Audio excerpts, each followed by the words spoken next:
Hoje é dia de chá.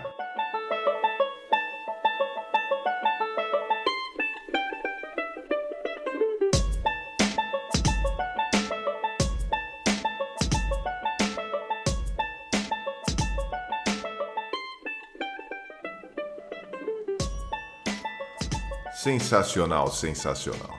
Agora sim, já podemos começar.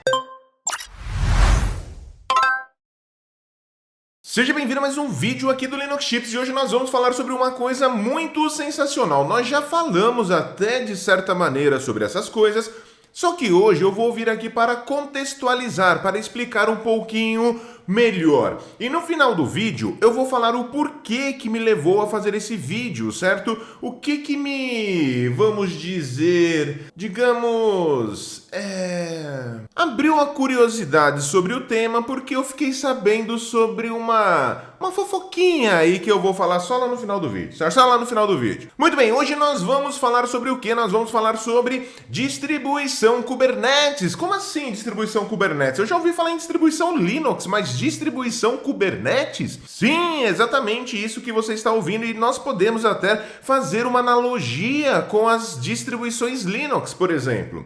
Quando você está falando de Linux, o Linux é o quê? É somente o kernel, certo? Você tem o kernel lá do sistema operacional que foi desenvolvido por Linus Torvalds chamado de Linux. O que você utiliza aí na sua máquina, no seu servidor, na sua instância lá no seu cloud, é o que? É uma distribuição. Como assim distribuição? Tá ficando confuso. Quando você está utilizando, por exemplo, o Ubuntu, que é a distribuição que eu estou utilizando aqui, o Gorilla, ele faz o seguinte, ele me traz o Linux, né, o kernel do Linux, e mais um punhado de outras ferramentas, o que compõe toda a distribuição, como por exemplo, qual o ambiente gráfico que ele vai utilizar, quais são as ferramentas que ele vai trazer para você já por default, enfim, todas as características da distribuição para que ela seja realmente um sistema operacional que rode no seu computador ou no seu servidor ou então na sua instância, no seu celular, qualquer que seja o lugar. Mas o Linux é o kernel. Quando nós falamos sobre Kubernetes, Kubernetes para muita gente é muito confuso e eu concordo com isso, porque é mesmo, é um grande projeto.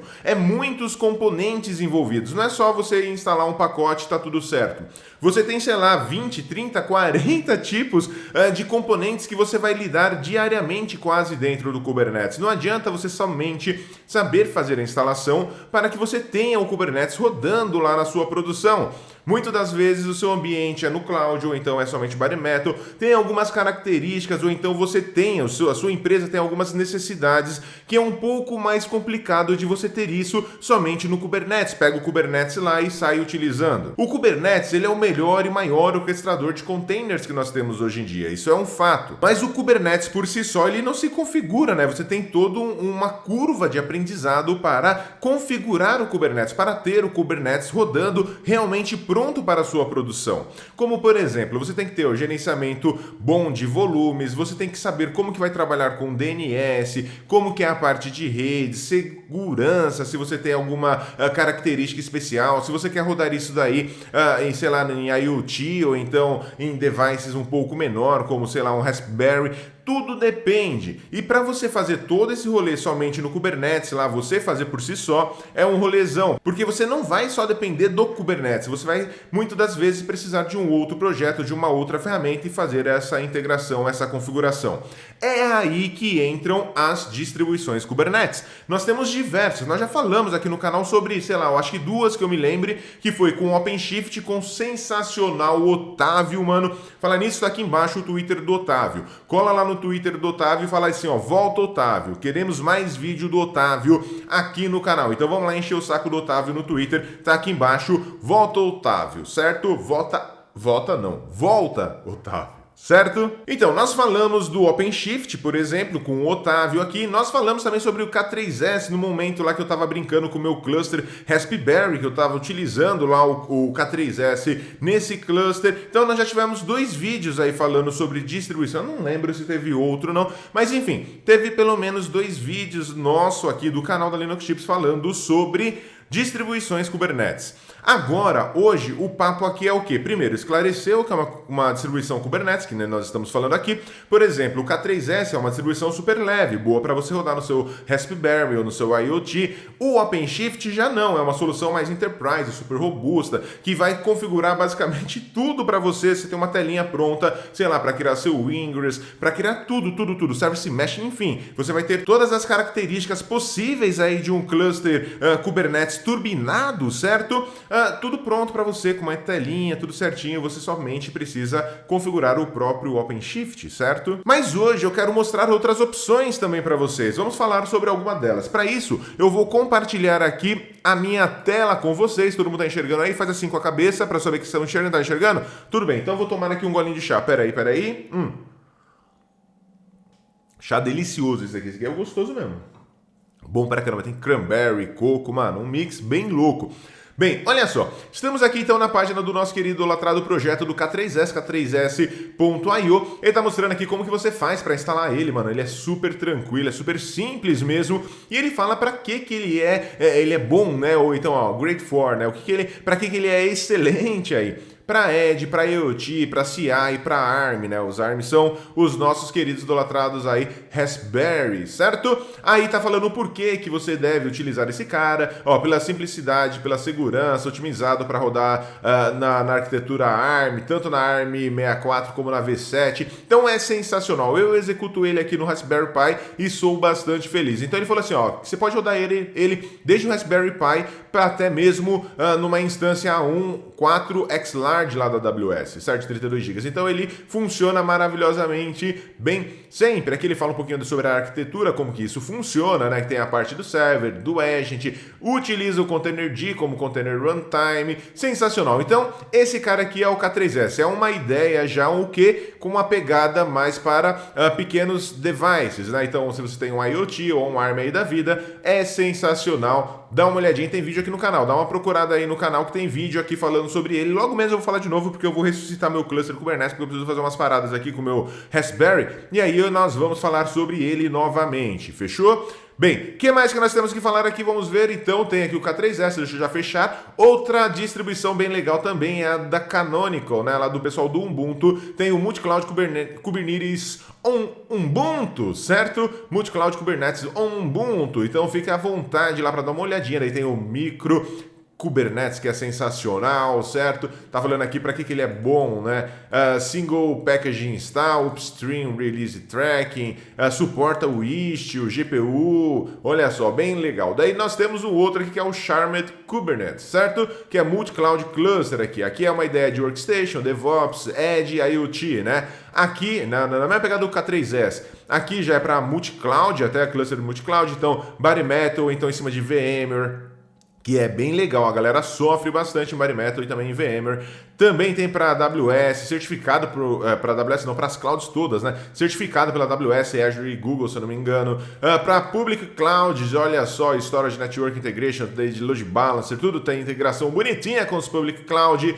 Então, ó, já tem um registry para ti, enfim, várias paradinhas muito legais, Automated Scaling, então faz o scaling automático. E aí nós temos aqui o quê? KubeADM, que é o manual operacional, é você fazer isso aqui de forma manual, criar o seu cluster, que nem nós já fizemos várias vezes aqui também. Tem o Enterprise Support para quem precisa, e aqui, olha só, ele fala, se você quer rodar no Public Cloud ou então On-Premise, venha porque é sucesso. Então, ó, localhost, sensacional, muito legal, muito legal. Então, dá uma olhadinha também então no nosso querido latrado Multi-Cloud Kubernetes on Ubuntu, Micro Kubernetes, Shared Kubernetes e o KubeADM, certo?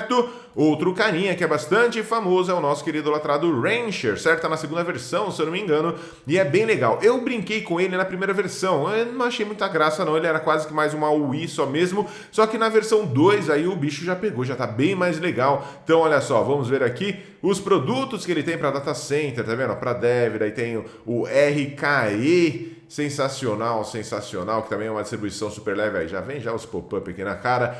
O que mais que nós temos? Isso daqui, então, isso aqui é para deixar mais simples, é o RKE, certo? Que mais? O K3S também é um projeto dentro do Rancher aí, olha só que legal. E o Longhorn, certo? São esses carinhas aí, os produtos do nosso querido idolatrado Rancher. Eu não sabia não que o K3S era dos caras não, hein? Se ele é menor do que 40 megas, ou pelo menos não me lembrava disso, né? E aí tem o Rancher, que é para você fazer o gerenciamento dos seus clusters aí, seja local ou remotamente. É super fácil, mano, de colocar ele. Tem o esquema de Shield Service Mesh também, é super legalzinho, bonitinho. Dá um bizu depois nesse cara, porque vocês vão se divertir de montão. Aí tem o mais conhecido, o maior, eu acho, e eu acho o mais completo, né? Distribuição Kubernetes que nós temos, que é quem? O Red Hat OpenShift, aí a versão 4, certo? Innovation Everywhere. Sensacional, depois vale dar uma olhada, uma brincada. Evidente aqui, nós temos o OpenShift, que nem nós vimos aqui nas aulas, verdadeiras aulas, quando o Otávio estava aqui, sobre o OpenShift. Ele é um gigante, certo? Tem diversos e infinitos possibilidades, módulos e por aí vai. E você consegue instalar as paradinhas sempre de maneira muito fácil, certo? A instalação de novas features nele é sensacional, é muito fácil mesmo. Daí que ele traz aqui um descritivo para quem que é bom, né? Quais são os benefícios do OpenShift, se você é dev, ou se você é de operação, ou então se você é da parte de negócio, certo? Dá uma olhadinha depois nesse cara, tem vídeo no canal também falando sobre ele, dá uma olhada, procura lá o OpenShift no canal, você vai encontrar, eu acho que tem mais de um inclusive, fechou? O que mais que nós temos aqui? Aí vem aqui o seguinte, tá vendo aqui, ó, isso daqui é a página da GitHub, certo? O que acontece? Deixa eu inclusive aqui voltar para a câmera aqui, número 1, tá vendo aqui, ó, minha cara aqui, todo mundo enxergando? O que acontece, né? O que eu quero falar para vocês, um tempo atrás eu fiquei sabendo de um burburinho, aí eu tenho muita amizade, tenho muitos conhecidos, e eu fiquei sabendo que tá rolando aí um desenvolvimento de uma distribuição Kubernetes brasileira. Até por isso que eu vim aqui e falei, mano, eu acho que é um bom momento para falar sobre isso. Por que eu estou falando sobre isso? Eu ouvi falar aí que a GitHub, mano, a GitHub, para você que não conhece, eu acho que é uma das maiores, se não a maior empresa aí do Brasil que provê soluções de Kubernetes. Os malucos são animais, tá ligado? O Diogo, todo mundo lá, a Roberta é firmeza, o João também é firmeza pra cá, todo mundo é firmeza lá, tudo sensacional, tem vários amigos lá, certo? E o que acontece? Eu ouvi, algum passarinho me falou que vai sair uma distribuição Kubernetes dos caras, lá da GitHub, open source. E eu fiquei sabendo o quê? O nome. Possível nome disso seria Andistro. Aí eu falei, mano, não é possível, os malucos não me contaram nada. Como assim não me contaram? Aí eu fui pesquisar no Google. E pesquisando no Google, o que acontece? Vamos voltar aqui mais uma vez. Aqui no Google, o que acontece? Eu peguei, digitei lá no Google Andistro, certo? E aí eu comecei a ver coisas interessantes. Primeiro, um dos links me levou aqui para o site da GitHub falando aqui das vagas que os caras têm. Então tem vaga aqui de especialista Kubernetes, operações, beleza, nada de novo. Olha, só, se você quer trabalhar inclusive, né, de Kubernetes tá aí. E o que eu achei estranho foi aqui, ó, front-end Andistro. Aí eu falei, eu acho que, mano... Continuei pesquisando. Fui lá no Docker Hub para ver se tem alguma coisa e olha só. GitHub Cloud, Andistro também aqui. 6 meses já. Tá vendo? E aí você vai, né, juntando uma coisa e fala, não, mas sim, mas, né? E aí você vai entendendo, fala, mas não sei, talvez, quem sabe, porém, né? O que acontece? E aí eu levanto aqui a polêmica, voltar aqui mais uma vez para a câmera 1, levanto a polêmica pelo seguinte, e aí pessoal do GitHub? Aqui é leak mesmo, é vazamento. Fala aí, qual que é essa ideia aí? Vai ter uma distribuição brasileira? Por que estão escondendo o jogo? Hashtag, por que estão escondendo a Andistro? Fechou? Então você que vai lá no Twitter, vai lá no meu profile lá no Twitter, no meu perfil lá no Twitter, vai ter lá um Twitter meu fazendo esse leak, certo? Cobrando aí o pessoal da GitHub sobre essa Andistro, certo? Tenho vários amigos lá, ninguém me falou nada. Que mancada, estou triste, estou revoltado. Então, hashtag cadê Andistro? Ou então, hashtag vaza Andistro, certo? Vaza Andistro, eu gostei dessa. Hashtag vaza Andistro. Vamos lá, lotar o Twitter da GitHub, do Diogo, de todo mundo lá, porque não tem cabimento. Voltamos ao conteúdo aqui de novo. Vou tomar um chá. Fiquei nervoso, eu fico nervoso. Então vamos lá voltar de novo pro conteúdo enquanto eu vou tomar um chá aqui para ver se eu me recomponho. Pronto. Tô melhor. E outra, se você quer uma distribuição aí, voltando aqui para minha querida idolatrada página, se você tá rolando no cloud, ou então não que tá rolando no cloud, mas você gosta do EKS, por exemplo, lá, né, do serviço de Kubernetes da AWS, você pode fazer o seguinte, tem a EKS Distro que os caras lançaram, que é uma distribuição, inclusive, se eu não me engano, você pode fazer a instalação dela até em Bare Metal, você nem precisa ser só no cloud dos caras não, você consegue fazer aí no seu próprio Bare Metal, certo? Isso é legal pra caramba, né? Você consegue fazer aí, ó, aqui é o Bare Metal, tá vendo? Virtual Machines ou então nos EC2, que é legal para um caramba. Outra coisa também, além do EKS Distro, nós temos também o do Google Cloud, Google Kubernetes Engine, certo? Também aí é uma distribuição Linux bem enxuta aí para você. Eu não conheço, para ser sincero sobre esse cara, mas eu vi que ele tem o quê? Uma coisa que ficou muito famosa esses dias, que é o Autopilot Mode of Operation. O que é isso? É o modo piloto automático aí da nossa querida idolatrada Google para administrar o seu Kubernetes. Eu não mexi ainda, mas vai ter vídeo sobre isso, que eu vou fazer vídeo ainda sobre esse Autopilot aí, falando um pouquinho melhor sobre esse cara. Beleza? Eu acho que já tem algumas opções aí de distribuições. Certo? Eu acho que já foi o suficiente. Então, o que nós vamos fazer agora? Nós vamos encerrar esse vídeo. Eu vou continuar tomando aqui o meu chazinho gostosinho. Não se esqueça de dar aquele joinha nesse vídeo. O mais importante de tudo que você pode fazer aqui é o seguinte, as 3 coisas. Joinha, certo? Vai lá embaixo e coloca um comentário. Se você conhece alguma dessas distribuições, se você utiliza, coloca lá banana, hashtag banana e qual que você conhece. Ou então só coloca a hashtag banana para eu saber que você tá até aqui, até esse momento, assistindo o vídeo, e também compartilha. Tem aqui embaixo um botãozinho de compartilhar. Clica nesse botãozinho, compartilha no Twitter, no Instagram, no Facebook, no WhatsApp, no Telegram, enfim, ajuda esse vídeo a chegar a mais pessoas. Fechou? É esse o meu recadinho, então. Vejo você no próximo vídeo. É nóis, vai! Quando eu vou tomando o meu chazinho aqui, escolhe algum dos vídeos aqui para que você possa continuar assistindo alguma coisa aí sobre a Linux Chips. Escolhe aí um dos dois, se inscreve no canal se você não é inscrito. E aí, gostou do meu dossiê? Eu sou um bom investigador, vai achando. Eu investigo tudo.